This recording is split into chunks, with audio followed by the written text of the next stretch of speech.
চাৰি বেদ, 14 শাস্ত্ৰ, 18 ভাগী পুৰাণ, সমস্তৰ ভিতৰত উত্তম শ্ৰীমদ ভাগৱত গীতা। গতিকে আজি আশ্ৰয় কৰিবলৈ আগবঢ়া হৈছে শ্ৰীকৃষ্ণ গীতা। গীতা শব্দৰ অৰ্থ হ'ল কথা বা বচন। শ্ৰী শব্দৰ অৰ্থ তালব্য শ যোগ ৰ যোগ দীৰ্ঘই সমান শ্ৰী। তালব্য শ মানে হ'ল 24টা তত্ত্বৰে গঠিত পঞ্চভূতি একাদশ ইন্দ্ৰিয়যুক্ত আমাৰ এই শৰীৰটো তালব্য শ। যোগ ৰ মানে হ'ল ৰমণ কৰা বা ক্ৰিয়া কৰা। এই 24টা তত্ত্বত নিহিত হৈ প্ৰৱেশ কৰি 25 নম্বৰ তত্ত্ব পৰমাত্মা, যাক কোৱা হৈছে কৃষ্ণস্তু ভগৱান স্বয়ং। সেই পৰমাত্মা পৰম তত্ত্বই আহি ইয়াত যেতিয়াই ৰমণ কৰে সেই মুহূৰ্তৰ পৰা এই শৰীৰটোক কোৱা হয় শ্ৰী। আৰু এদিন সেই পৰম তত্ত্ব ওলাই গুচি যায়, যাৰ বাবে আমি শ্ৰী শব্দৰ বিপৰীতে সেই একেজন শৰীৰধাৰী ব্যক্তিৰ নামটোৰ আগত প্ৰয়াত স্বৰ্গীয় চন্দ্ৰবিন্দু আদি শব্দবিলাক আশ্ৰয় কৰিবলৈ ধৰোঁ। সেয়াই হ'ল শ্ৰী পৰম আত্মা কৃষ্ণ তত্ত্ব। আৰু সেই কৃষ্ণ তত্ত্বৰ শ্ৰীমুখৰ দ্বাৰা নিগৰিত বাক্যকে কোৱা হৈছে গীতা শাস্ত্ৰ, গীতা তত্ত্ব। আৰু গীতা শাস্ত্ৰ সমস্ত জনাৰে জ্ঞাত যে সত্যযুগ ত্ৰেতা যুগ পাৰ হৈ দ্বাপৰ যুগৰ শেষৰ ফালে যেতিয়া বিখ্যাত ভাৰত যুদ্ধৰ আয়োজন হৈছে আৰু সেই ভাৰত যুদ্ধৰ প্ৰাকক্ষণত যুদ্ধ ক্ষেত্ৰৰ মধ্যম স্থানত কপিধ্বজ নামৰ ৰথত আৰোহণ কৰা জীৱাত্মাৰ প্ৰতীকস্বৰূপ অৰ্জুনৰ আগত সৃষ্টি স্থিতি প্ৰলয়ৰ গৰাকী পৰম আত্মা ইক্ষতত্ত্ব কৃষ্ণদেৱে নিজ মুখেৰে প্ৰকাশ কৰিছে। আৰু তাকেই আশ্ৰয় কৰা হৈছে কৃষ্ণ দ্বৈপায়ন বেদব্যাসৰ দ্বাৰা লিখিত ৰূপত। আৰু অসমীয়ালৈ অনুবাদ কৰিছে গোবিন্দ মিশ্ৰদেৱে। আৰু গোবিন্দ মিশ্ৰদেৱে অসমীয়ালৈ অনুবাদ কৰি জয় জয়তে গীতা শাস্ত্ৰৰ প্ৰাৰম্ভণিতে মংগলাচৰণ যোগ কৰি সেই মংগলাচৰণৰ পদবন্ধে প্ৰকাশ কৰিছে শ্ৰীকৃষ্ণায়ে নমো নমঃ। মংগলাচৰণ দুলৰি হেৰা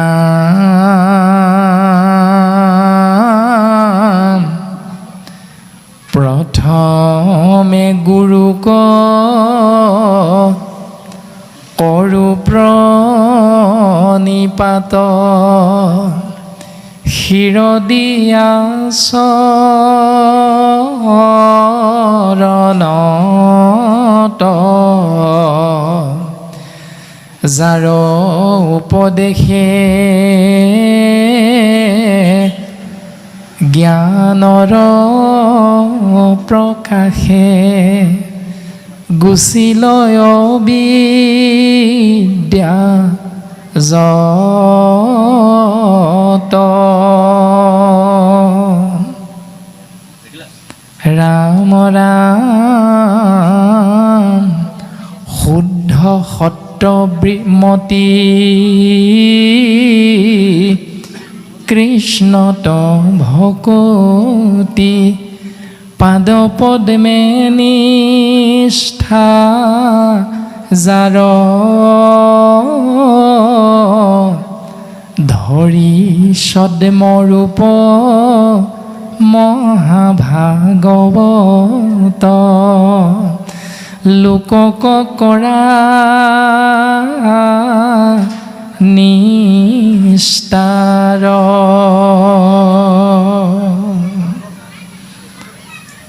চাৰিটি ভাগত বিভক্ত আমি জীৱতত্বৰ শ্ৰেষ্ঠতম জীৱ হ'লোঁ হেনো মানুহ নামৰ আমি জীৱ। আৰু মানুহ নামৰ এই জীৱবিধক কৃপালু শ্ৰীমন্ত শংকৰদেৱ গুৰুজনাৰে আজ্ঞা শিৰোগত কৰি গোবিন্দ মিশ্ৰদেৱে জয় জয়তে মংগলাচৰণৰ জৰিয়তে দুলৰি ভাগীৰ প্ৰথম পদবন্ধে এটি সুন্দৰ উপদেশ প্ৰদান কৰিছে। উপদেশটো কি? যে বিনা গুৰু চৰণে ভকতি ৰকতি মুকুতি কবহো নহয়। যেতিয়ালৈকে গুৰুৰ চৰণত আমি আশ্ৰয় গ্ৰহণ নকৰিম তেতিয়ালৈকে জীৱৰ মুক্তিৰ পথ প্ৰশস্ত নহয়। আৰু সেই সূত্ৰে গোবিন্দ মিশ্ৰদেৱে প্ৰকাশ কৰিছে মনৰ ভাৱনা। প্ৰথমে গুৰুক কৰোঁ প্ৰণিপাত, শিৰ দিয়া চৰণত, যাৰ উপদেশে জ্ঞানৰ প্ৰকাশে গুচিল অবিদ্যাজত। আমাৰ ২৪টা তত্ত্বৰে গঠিত শৰীৰটোত থকা একাদশ ইন্দ্ৰিয়ৰ লগত যি ৰিপু, কাম, ক্ৰোধ, লোভ, মোহ, দম্ভ, দৈস্য, অহংকাৰ, মদ, মাশ্চৰ্য আদি সমস্তবিলাক অবিদ্যা নাশ হ'ব তেতিয়াই যে কেৱল গুৰুৰ কৃপাৰ দ্বাৰা। ধ্যান মূলং গুৰুৰ মূৰ্তি, পূজা মূলং গুৰুৰ পদং, মন্ত্ৰ মূলং গুৰুৰ বাক্যং, গুৰুৰ কৃপাহি কেৱলম।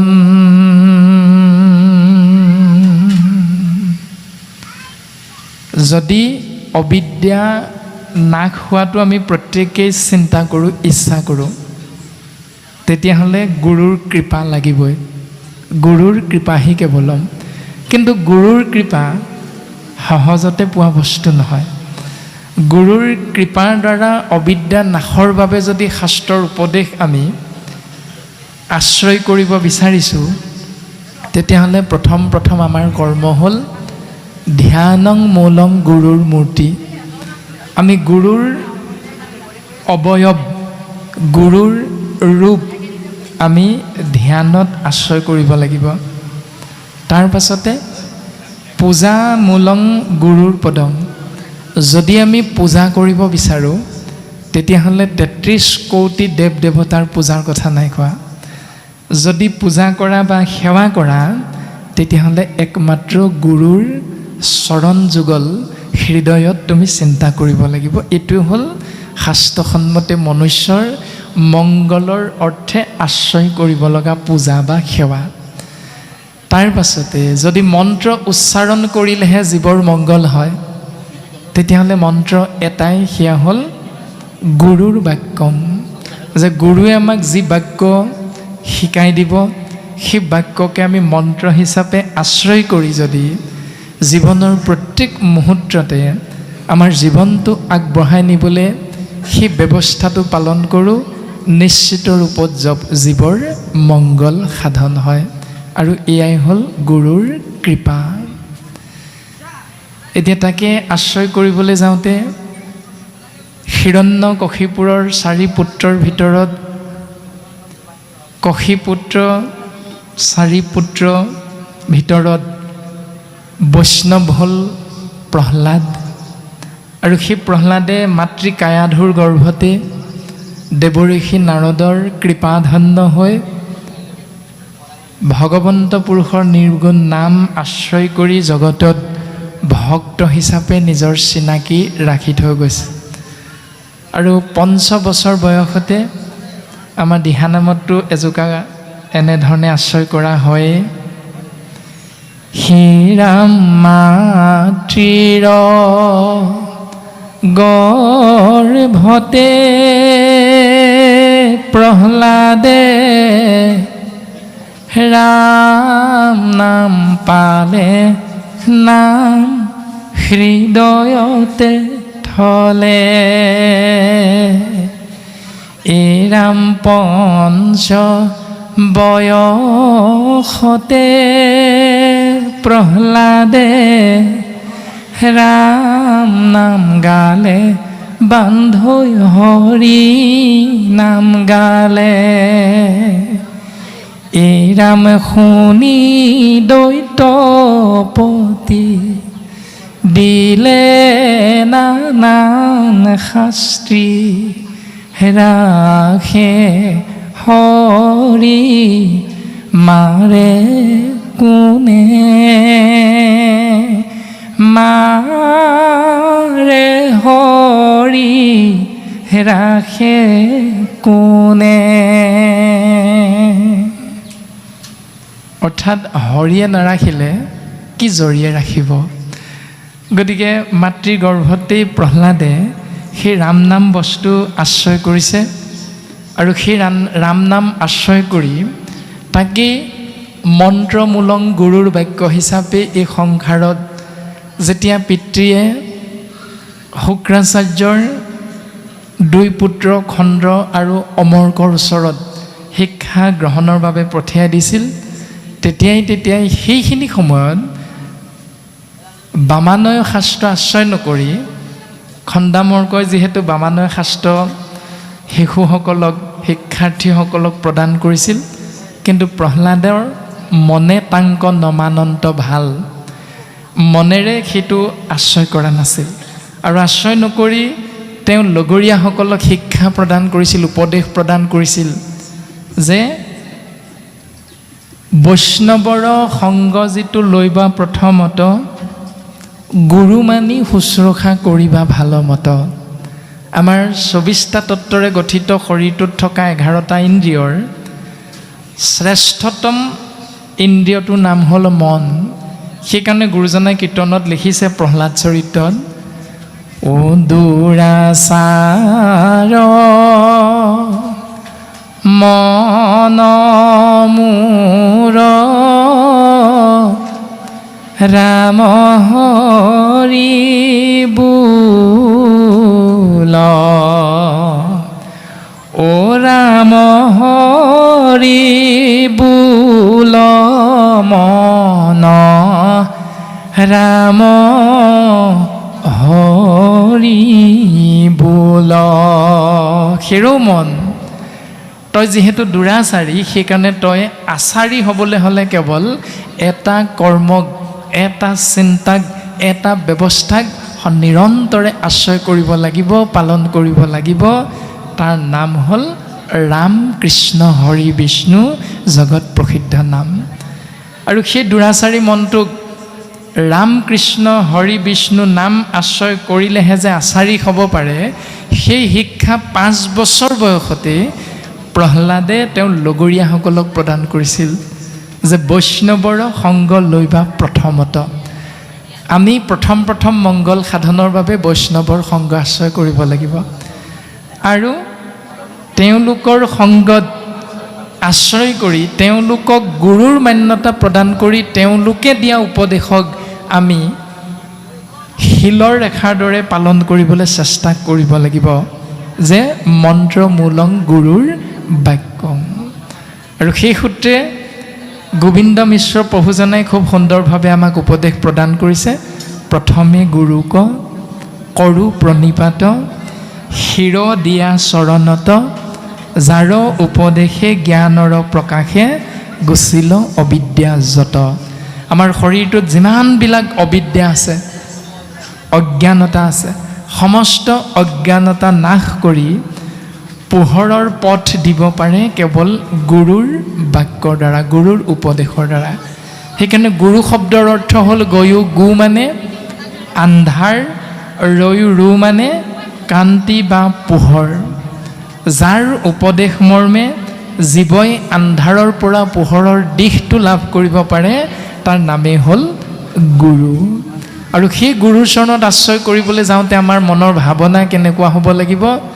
তিনিটা গুণৰ মাজত আমি অৱস্থান কৰিছোঁ, সত্বগুণ, ৰজগুণ, তমগুণ।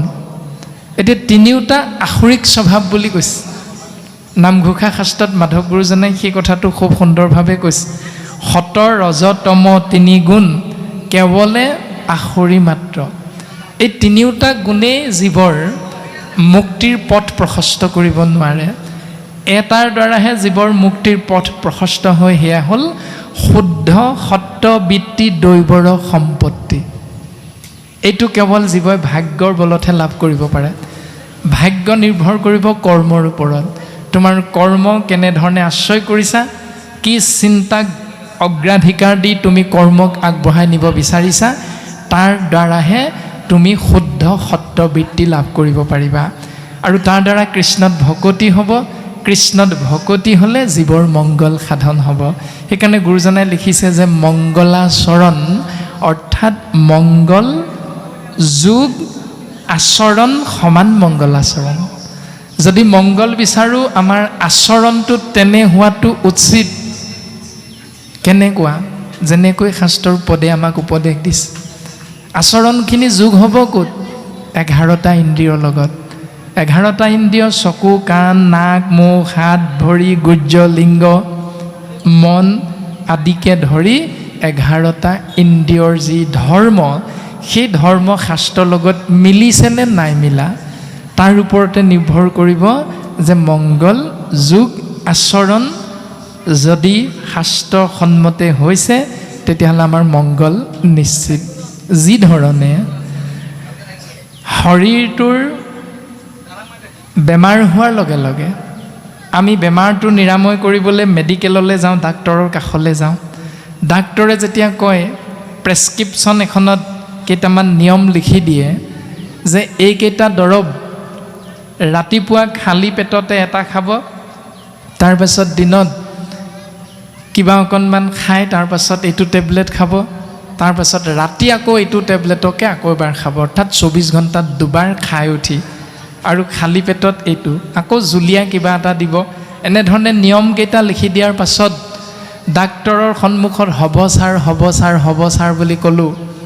ফাৰ্মেচীলৈ গ'লোঁ, পইচাকেইটাও দিলোঁ, ঔষধৰ ব্যৱস্থাটো কেৰি বেগটোত ভৰাই প্ৰেছক্ৰিপশ্যনখনৰ সৈতে ঘৰলৈ আনি যদি সেই কেৰি বেগটো ঔষধৰ সহিতে গডৰেজত বা বেৰত গজাল এটা মাৰি তাত ওলমাই থওঁ, এটাও যদি ঔষধ পান নকৰোঁ, তেতিয়াহ'লে ডাক্তৰ উপদেশটোৱে আপোনাৰ মোৰ শৰীৰৰ বেমাৰ ভাল কৰিবনে নকৰে?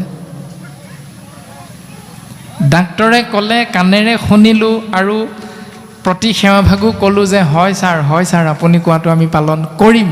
কিন্তু ঘৰলৈ আনি ঔষধ সহিতে কেৰি বেগটো গজাল এটাত ওলমাই থৈ দিলোঁ, এটা টেবলেটো নাখালোঁ। বেমাৰ ভাল হ'বনে? কেতিয়াও নহয়। তদনুৰূপ আমি সমাজ ব্যৱস্থাত কোনে কিমানবাৰ গীতা, ভাগৱত, কীৰ্তন, দশম ঘোষা ৰত্নাৱলী পঢ়িছোঁ এইটো ডাঙৰ কথা নহয়। কিমানবাৰ আমি কীৰ্তন, দশম ঘোষা ৰত্নাৱলী, ভাগৱত শুনিছোঁ এইটো ডাঙৰ কথা নহয়। তাত কোৱা কথাখিনি কিমানজনে শাস্ত্ৰৰ লগত মিলাই লৈ পালন কৰি জীৱনটো যাপন কৰিবলৈ চেষ্টা কৰিছোঁ, তাৰ ওপৰতহে নিৰ্ভৰ কৰিব আমাৰ মংগল হ'ব নে নহয়। আমাৰ উপাধি কি, আমাৰ শিক্ষাগত অৰ্হতা কিমান, আমাৰ বেংক বেলেঞ্চ কিমান আছে, আমি দেখিবলৈ কিমান ধুনীয়া, সেইটোৰ ওপৰত ভক্তি নিৰ্ভৰ নকৰে। আৰু মুক্তি ধুনীয়া এইবিলাকৰ ওপৰত নিৰ্ভৰ নকৰে। সেইকাৰণে ভাগৱত শাস্ত্ৰৰ প্ৰথম স্কন্ধত গুৰুজনাই লিখিছে, ও নালাগে ভক্তিত দেৱ দ্বিজ ঋষি শুইব, নালাগে সম্ভৃত শাস্ত্ৰ বিস্তৰ জানিব,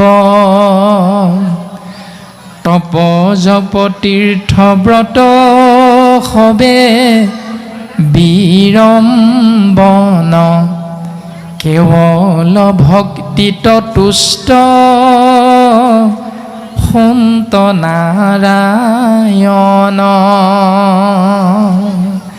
ভগৱন্ত সন্তুষ্ট হ'ব তাতেই ক'ত কেৱল ভক্তিত আৰু সেই ভক্তি কৰিবৰ বাবে নালাগে দেৱ দ্বিজ ঋষি শুইব তুমি দেৱতাও হ'ব নালাগে তুমি ব্ৰাহ্মণ কুলত জন্মও হ'ব নালাগে ভক্তি কৰিবৰ বাবে তপ জপ তীৰ্থ ব্ৰত তুমি ব্ৰতো পালন কৰিব নালাগে তীৰ্থক্ষেত্ৰও ভ্ৰমণ কৰিব নালাগে তপস্যাও কৰিব নালাগে যাগ যজ্ঞ পূজা পাতলো কৰিব নালাগে কেৱল ভক্তিত তুষ্ট সন্ত নাৰায়ণ ভগৱন্ত ভক্তিতেই সন্তুষ্ট হয় আৰু তাৰ বাবে হয়তো মাধৱ গুৰুজনে আমাক এজোকা প্ৰাৰ্থনাৰ জৰিয়তে উপদেশ দিছে ও কি দিয়া পুজি মে প্ৰভু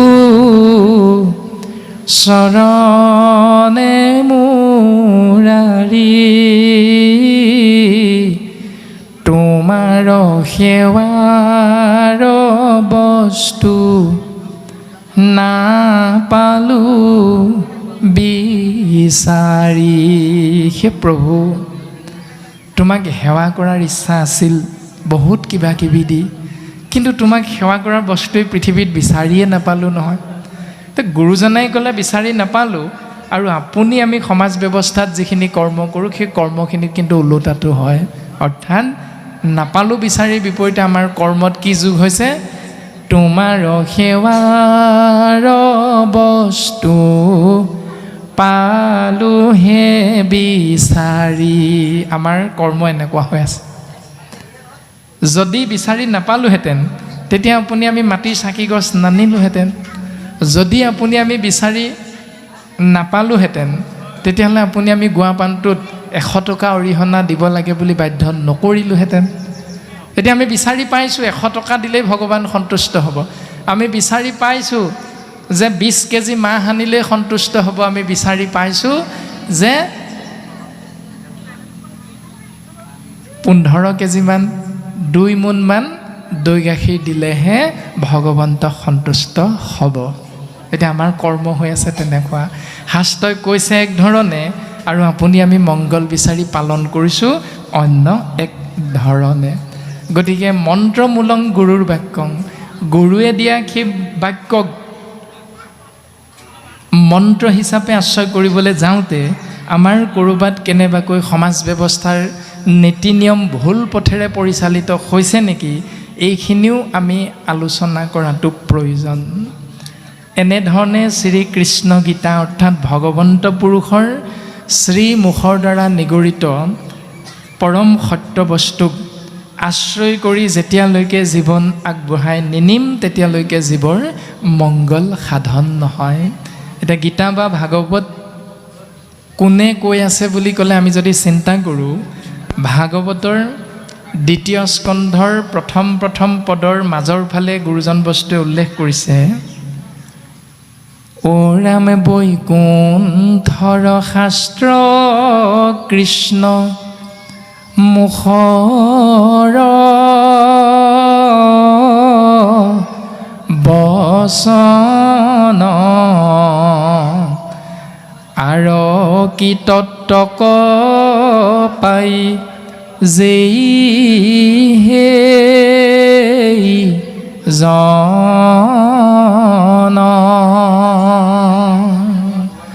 এই শাস্ত্ৰভাগ হ'ল বৈকুণ্ঠৰ শাস্ত্ৰ ইয়াৰ বক্তা হ'ল ভগৱন্ত পুৰুষ নিজে সেইকাৰণে ইয়াৰ তত্ত্বটো আমি সকলোৱে লাভ কৰিব নোৱাৰোঁ এতিয়া সকলোৱে লাভ কৰিব পাৰিব কিন্তু কেনেকৈ তাৰ উত্তৰ গুৰুজনাই লিখিছে এই ৰাম শুদ্ধ ভাৱে লৈলে যিটো কৃষ্ণ শৰণ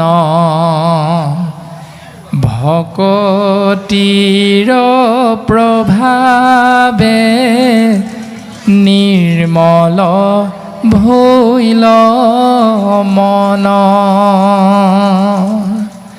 যিজনে শুদ্ধভাৱে কৃষ্ণৰ চৰণত আমি শৰণ গ্ৰহণ কৰিম তেওঁ ভক্তিৰ প্ৰভাৱত মনটো নিৰ্মল হয় আৰু 11টা ইন্দ্ৰিয়ৰ ভিতৰত শক্তিশালী ইন্দ্ৰিয়টোৰ নাম হ'ল মন বোলে মন আমাৰ খেলি মেলি যেনি তেনি যায় জ্ঞান গুৰু ৰখিয়া আনিব ঘূৰাই। মনটো আমাৰ খেলি মেলি, সেই খেলি মেলি মনটোৱে ৰাতিপুৱা শুই উঠাৰ লগে লগে বিচনাৰ পৰা নমাৰ লগে লগে আমি কিবা এটা বস্তু বিচাৰি ফুৰোঁ। সেই বস্তুটোৰ নাম কি? সুখ। অ ৰাম সুখ সুখ বুলি নৰ এনে বলিয়া, নেদেখিলে সুখ মুখ মাথো দুখ পায়া। আমি পূব পশ্চিম উত্তৰ দক্ষিণ চাৰিও দিশত যাওঁ প্ৰত্যেকজনাই, কিয়? এটা বস্তু বিচাৰোঁ, সেইটো নাম হ'ল সুখ। এতিয়া ইয়ালৈ যে আমি প্ৰত্যেকজন আহিলোঁ দুখ বিচাৰি আহিছোঁ নি? নাই অহা। আমি বিচাৰি অহা বস্তুটোৰ নাম হ'ল সুখ। কিন্তু সুখ বিচাৰোঁতে পাওঁ মাথোন দুখৰ উপৰি দুখ। কিয় পালোঁ? কাৰণ আমি মনটোক শুদ্ধভাৱে কৃষ্ণৰ চৰণত অৰ্পণ কৰিব নোৱাৰিলোঁ। এতিয়া মনটোনো কেনেকৈ শুদ্ধ হ'ব? অব্যক্ত ঈশ্বৰ হৰি কিমতে পুজিবা তাংক, ব্যাপকত কিবা বিসৰ্জন, এটাৱন্ত মূৰ্তি শূন্য কেনমতে চিন্তিবা, অ ৰাম বুলি শুদ্ধ কৰা মন। মনটো শুদ্ধ কৰাৰ একমাত্ৰ উপায়টো হ'ল ৰাম, কৃষ্ণ, হৰি, বিষ্ণু। এতিয়া কিমানজনে আশ্ৰয় কৰোঁ?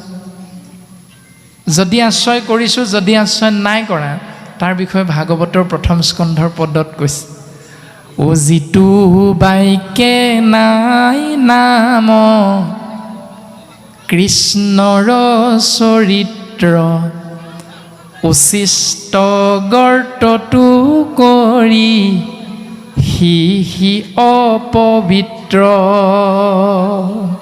ৰাতিপুৱা বিচনাৰ পৰা নামিলোঁ, দিনৰ দিনটো তলৌকে ঘূৰি ফুৰিলোঁ, ৰাতি পুনৰ 10-11 মান বজাত বিচনাত পৰিলোঁ। এতিয়া সিমানখিনি সময় কিমানজন বাপ আইক আপুনি আমি লগ পালোঁ? কোনোবা এদিনা হিচাপ কৰিছোঁনে? নাই কৰা। কিন্তু সিমানজন বাপ আইক আমি লগ পাওঁতে, আলাপ আলোচনা হওঁতে, কথাৰ আদান প্ৰদান হওঁতে যিবিলাক বাক্য আমি আশ্ৰয় কৰিলোঁ, সেই বাক্যত কৃষ্ণ নামটো আছিল নে নাছিল? যদি নাই, তেতিয়াহ'লে গুৰুজনাই কৈছে, যিটো বাক্যে নাই নাম কৃষ্ণৰ চৰিত্ৰ, যিটো বাক্যত কৃষ্ণ, বিষ্ণু, হৰি, ৰাম এই নামবিলাক নাই সোমোৱা, উচিষ্ট গৰ্তটো কৰি সিটো অপবিত্ৰ, সেই বাক্যবিলাক লেতেৰা বাক্য বুলি কৈছে। কাতকৈ তুলনা এটা দিলে, চোৱা পাতনিতকৈও লেতেৰা। যিজন মানুহে কৃষ্ণ বুলি ক'বলৈ বেয়া পাওঁ, যিজন মানুহে কৃষ্ণ নামটো শুনিবলৈ বেয়া পাওঁ, তেতিয়াহ'লে তেওঁ চিন্তাধাৰাখিনি চোৱা পাতনিতকৈও লেতেৰা বুলি কৈছে। তেতিয়াহ'লে মানুহজন আমি কিমান লেতেৰা হ'ব লাগিব? এতিয়া গুৰুজনাই পুনৰ ক'লে, যিটো বাইকে আছই গুণ নাম মাধৱৰ, যিটো বাক্যত কৃষ্ণ, বিষ্ণু, হৰি, ৰাম নামটো যোগ হৈ থাকে, সি বাইকে সৰৈ পাপ জনসমূহৰ। সেই বাক্যৰ দ্বাৰা জগতৰ মংগল হয়। জগত মানে বৰ্গীয় জ মানে জন্ম, গ মানে গতি, দন্তীয় ত মানে তৎক্ষণাৎ, সেয়াই হ'ল জগত। এতিয়া জন্ম এজোপা গছৰো হৈছে, এজনী মাছৰো জন্ম হৈছে, এজনী পৰুৱাৰো জন্ম হৈছে। গতিকে জন্ম হ'লে মৃত্যু ধ্ৰুৱ সত্য। জন্ম মৃত্যু পাকচক্ৰত সোমাই থকা উৰণ বুৰণ গজন ভ্ৰমণ চাৰিমুঠি জীৱক গুৰুজনে এটা নামেৰে নামাকৰণ কৰিলে, নামটো হ'ল জগত। আৰু সেই জগতৰ মংগল সাধন হ'ব এজন ব্যক্তিৰ জৰিয়তে। সেই ব্যক্তিজনক কি বুলি কৈছে? ভকত। ভকতজনৰ স্বভাৱটো কেনেকুৱা বুলি কৈছে? প্ৰথম ক'লে, ভকত সকলে যে বে কৰৈ আশীৰ্বাদ তেবে খেমিলয় সিটো কৃষ্ণৰ প্ৰসাদ। ভকতসকলে যেতিয়া ও হৰি ওৰাম বুলি আশীষ প্ৰদান কৰিব, তেতিয়াই ভক্তসকলৰ মানে সেৱকসকলৰ মংগল সাধন হয়। গুৰুজনাই ক'লে এতিয়া ভকতজন কেনেকুৱা হ'ব লাগিব? বোলে জড়িত থাকে মোৰ ভক্ত উদাৰ চৰিত্ৰ, কীট পতংগ কুকৰয়তে খনে পবিত্ৰ। য'ত মোৰ উদাৰ চৰিত্ৰৰ একান্ত ভকতৰ উপস্থিতি হয়, সেই স্থানত উৰণ বুৰণ গজন ভ্ৰমণ চাৰিমুঠি জীৱৰ মংগল সাধন হয়। এতিয়া আপুনি আমি চিন্তা কৰিব লাগে, আপুনি আমি ভকত নাম লৈছোঁ, নাম ল'লেই ভকত। কলিত কীৰ্তন কৰয় সিটো হুৱয় ভকত। কলিত যিজনে কৃষ্ণ বুলি ক'ব তেওঁকে গুৰুজনাই ভকত বুলি কৈছে। এতিয়া আমি কেনেকুৱা ভকত আৰু গুৰুজনাই কেনেকুৱা ভকতৰ দ্বাৰা মংগল হ'ব বুলি কৈছে? উদাৰ চৰিত্ৰৰ। এতিয়া উদাৰ চৰিত্ৰৰ ভকত এজনৰ উপস্থিতিত জগতৰ মংগল হয়, কিন্তু আমি নাম লৈছোঁহে লৈছোঁ, কিন্তু আমাৰ উপস্থিতিত বাকী তিনিমুঠি জীৱৰ অমংগল হয়। কেনেকৈ প্ৰমাণটো কেতিয়া পাম? যেতিয়া আমি এঘৰ গৃহস্থত উপস্থিত হ'মগৈ, তেতিয়া গৃহস্থৰ বা পাইসকলে কি চিন্তা কৰে? বোলে বহুদিনৰ মূৰত তাৱৈ ওলালহি আহি, মোমাইদেউ ওলালহি আহি বহুদিনৰ মূৰত। এতিয়া ভাত মুঠিটো কেনেকৈ খুৱাম সুদাই সুদাই? এতিয়া মমাইদেউ যদি নামাচাৰ্যও হৈছে, মমাইদেউ যদি নামঘৰীয়াও হৈছে, তেতিয়াহ'লে আমি সেৱকসকলে মোমাইদেউ সন্তুষ্ট কৰিবৰ বাবে যদি পুখুৰীত দুজনী মাছৰ মৃত্যু হ'ল, মমাইদেউক ভাতমুঠি খালী খালীকৈ কেনেকৈ খুৱাম? এই পুখুৰীত মাছ এজনীকে ধৰোঁ। যদি মমাইদেউৰ সন্তুষ্টিৰ অৰ্থে আপুনি আমি গঁৰালত থকা আমলৰীয়া হাঁহটো বা কুকুৰাটো বা গঁৰালত থকা পাৰ চৰাইটোৰ মৃত্যু হৈছে, তেতিয়াহ'লে আমি জানিব লাগিব আমি ভকতৰ শাৰীলে নিজকে লৈ যাব পৰা নাই। কাৰণ উদাৰ চৰিত্ৰৰ ভকতৰ উপস্থিতিত জগতৰ মংগল হয়, আৰু আপোনাৰ মোৰ উপস্থিতিত পুখুৰী দুজনী মাছৰ মৃত্যু হয়, তাৰমানে অমংগল হয়। গতিকে আমি নাম ল'লেই যে ভকত হ'ব পাৰিম এইটো নাই কোৱা। গতিকে শাস্ত্ৰই যেনেধৰণে আমাক উপদেশ দিছে ভাগৱত ধৰ্ম আশ্ৰয় কৰাৰ, যে শুদ্ধভাৱে লৈলে যিটো কৃষ্ণত শৰণ, ভকতিৰ প্ৰভাৱে নিৰ্মল ভৈল মন। ৰাম কৃষ্ণ হৰি বিষ্ণু নাম আশ্ৰয় কৰি যেতিয়া মন পবিত্ৰ হ'ব, তেতিয়া সেই পবিত্ৰ মনৰ দ্বাৰা হৃদয়ৰ দ্বাৰা ভগৱন্ত বস্তু প্ৰসন্ন হয়, আৰু প্ৰসন্ন হৈ গুৰুজন বস্তুৱে প্ৰকাশ কৰিছে, সি মহাজনে আৰু তত্ত্ব ক জানয়, ভাগৱত পুৰাণৰ কহিলো নিৰ্ণয়। ভাগৱত পুৰাণে আমাক সিদ্ধান্ত দিছে সেইজন হ'ল মহাজন। এতিয়া আমাৰ গাঁৱত মহাজন কোন? 50 বিঘামান মাটিৰ গৰাকী যিজন। আমাৰ গাঁৱত মহাজন কোন? 5খনমান গাড়ীৰ মালিক যিজন, তেওঁ মহাজন।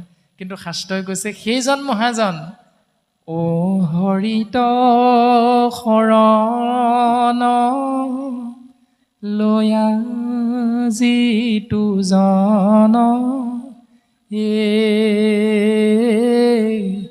হৰিৰ চৰিত্ৰ শ্ৰৱণ কীৰ্তন কৰে, দুৰ্ঘোৰ অপাৰ সংসাৰ সাগৰ, সিটো মহাজনে আতিও প্ৰয়াসে তৰে ৰাম, সিটো মহাজনে আতিও প্ৰয়াসে তৰে।